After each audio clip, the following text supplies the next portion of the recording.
Hey everyone, it has been a minute. Today I'm going to be talking about my NPLEX experience and tips that I can give to you to prepare for NPLEX. So let me start off with the basics. NPLEX I is our first board exam that we take as naturopathic students. The second NPLEX is NPLEX II, and we take that after graduation, and if we pass that exam, then we can become licensed naturopathic doctors. This NPLEX exam, for us at SCNM, we don't really have much clinical experience, definitely not hands-on or like formal crediting clinic experience. So now with NPLEX, after we pass NPLEX, then we can move on to clinic. And NPLEX is taken at the end of year 2 after you finish all of your gen med courses. And I'm saying this all from the perspective of an formerly SCNM, currently a Sonoran University student. So NPLEX I covers your basic sciences. So it's going to test you on anatomy, physiology, biochemistry, immunology, microbiology, and gen med. But it's not a clinical exam, it's more testing your knowledge of the basic sciences and the foundations and how the body naturally functions and then what happens in the body when there's disease. So it's not testing you on your ability to recognize or diagnose any conditions. That will be NPLEX II. So NPLEX I is your foundations, and then at now Sonoran, this would be your gen med classes, so the ones that Laskew teaches, who's one of our professors. He teaches more of the like biological processes, like what's actually happening in the tissues. I can't remember the specific medical word for that, but he's teaching more of the like biological side, whereas our other professor, who was Howell for me, she taught more of the clinical aspect. So what symptoms will we see? How can we diagnose? How do we treat? Those kind of things. So if I were to do this again, I wish I had known that that was how NPLEX tested and less so on all of the necessary like gen med material and diagnosing and all of that. I would have kept that in mind as I studied throughout gen med, and I think that's a really good just tip for you all, is to focus on that and in general just memorize and study for your classes to know the material well. Because I'm getting ahead of myself, but because when you go back and you're actually studying specifically for NPLEX, that it's basically like finals. It's like one final exam over all of the material. So it's like you can't really learn anything new, or it's difficult to like learn something new and also keep that in your memory when you're going through all of this other material. It's better to just review, and so you're just re-remembering or kind of relearning areas that you already previously learned. That way that material will come back to you a lot quicker and a lot easier. So next I'm going to discuss how the exam is actually set up. So for each set of like 4 or 5 questions, you're going to get a case study. So the case study is going to be like a 23-year-old woman presents to clinic with a malar rash or something like that. And then they may be like, this patient has lupus. And then you're gonna have 4 questions asking you about different subject areas. So your first question might be a physiology question, and they ask about how, something about the kidneys, like the way the kidneys function and where ions are exchanged or reabsorbed, something like that. Then your next question could be about an anatomy of the kidney, let's say, because the kidneys are highly affected with lupus.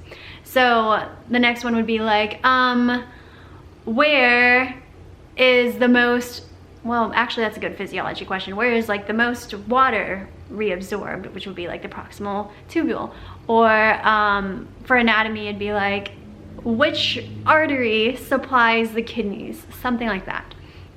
And then your next question could be an immunology question, like, what type of hypersensitivity reaction is this? Or like, is the complement cascade active? That's not a good example, but, or like, is the complement depleted in this case? Or it might be like a what kind of, a gen med question could be like, what autoantibodies are present in this patient? But oftentimes with a lot of these cases, you don't actually necessarily even need to read the case at all, because the questions, a lot of them didn't actually relate specifically to the case. They were just like general. So a lot of the times as I went through the exam, I just didn't even read the case study because it wasn't relevant. It wasn't necessary, at least. So it could be like any case, and then they would just ask what artery supplies the kidney, and so you don't even need to know what's happening in the case to say that the renal arteries supply the kidney. So that's how the exam is set up, and there's 2 parts. So you get 2.5 hours for the first half of the exam, and you get 2.5 hours for the second half of the exam, and you have 1 hour lunch break in between.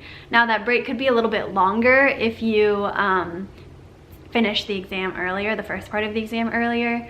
So yeah, that's nice. So the 2 parts of the exam aren't actually different, like they're not set up any differently. You still get your case study and then various questions underneath.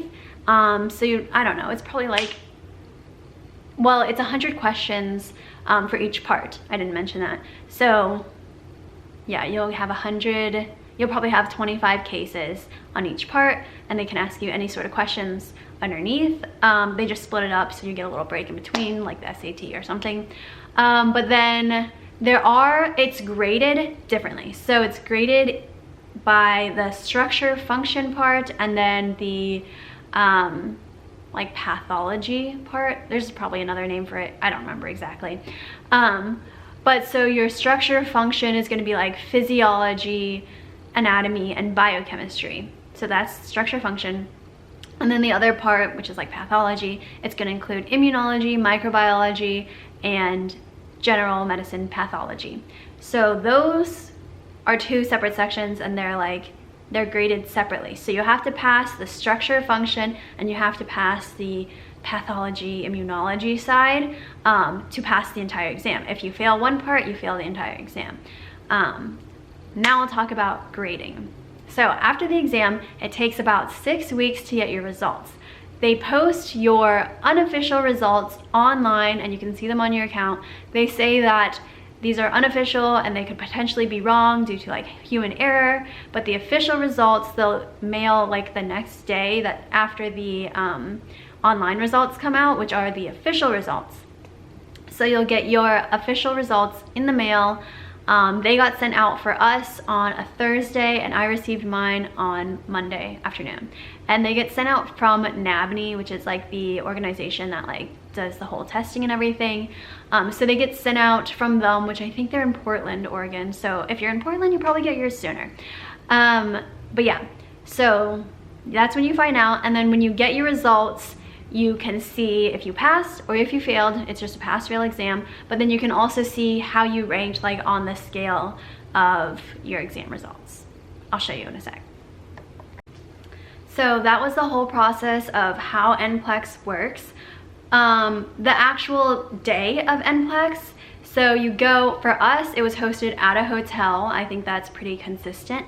All of the NPLEX I takers were there, but also all of the people taking NPLEX II were there as well. NPLEX II is like a 3-day set of testing.